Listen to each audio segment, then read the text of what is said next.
Hello guys, आज हम इस वीडियो में सीखेंगे वर्ग का क्षेत्रफल एवं परिमाप। वर्ग का क्षेत्रफल एवं परिमाप। वर्ग का क्षेत्रफल का फार्मूला होता है, वर्ग का क्षेत्रफल बराबर होता है भुजा गुणे भुजा। क्या होता है? परिमाप क्या होता है?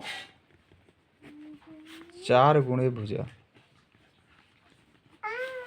ये आपका कोई वर्ग है, ये वर्ग उसे कहते हैं जिसकी चारों भुजाएं बराबर होती हैं। यानी ये जितनी होगी उतनी ये होगी, उतनी ये होगी, उतनी ये होगी। और इसका प्रत्येक कोण कितने अंश का होता है? 90 अंश का। ये कोण भी 90, ये भी कोण भी 90 और ये कोण भी 90।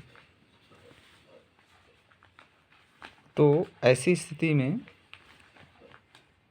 जो क्षेत्रफल होता है यानी भुजा गुणे भुजा और परिमाप बराबर होता है 4 गुणे भुजा। परिमाप का मतलब होता है, परि का मतलब चारों ओर, माप का मतलब नाप। चारों ओर की नाप को परिमाप कहते हैं।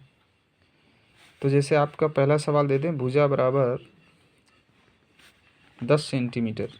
ये आपकी पहली भुजा हो गई। तो आपको कहा जाए क्षेत्रफल ज्ञात करो। तो वर्ग का जो क्षेत्रफल है वो होता है भुजा इंटू भुजा। यानी आप लिख सकते हैं 10 सेंटीमीटर इंटू 10 सेंटीमीटर, 2 बार। तो 10 दाम कितना हो गया? 100। और सेंटीमीटर 2 है, तो आप लिख सकते हैं सेंटीमीटर का घात 2, या इसी को लिख सकते हैं वर्ग सेंटीमीटर। इसी को लिख सकते हैं आप वर्ग सेंटीमीटर। वर्ग का मतलब घात 2। जब घात 2 होती है तो वर्ग कहते हैं। इसका परिमाप जो होगा वो होगा 4 गुणे भुजा, यानी 4 गुणे 10 सेंटीमीटर, तो बराबर हो गया 40 सेंटीमीटर। यानी पहला क्वेश्चन आसानी के साथ आप हल कर सकते हैं, यानी 40 सेंटीमीटर होगा। दूसरा, इसका और एक भुजा ले लेते हैं। मान लीजिए भुजा है आपकी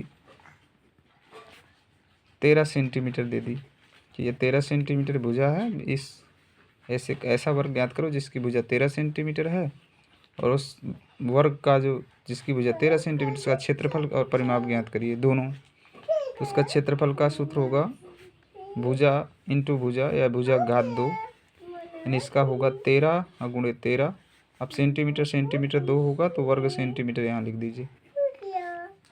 तो 13 में 13 करेंगे तो 169 आएगा, वो वर्ग सेंटीमीटर। ये इसका आंसर हो गया। ये आ गया क्षेत्रफल आपका, ये क्षेत्रफल आ गया।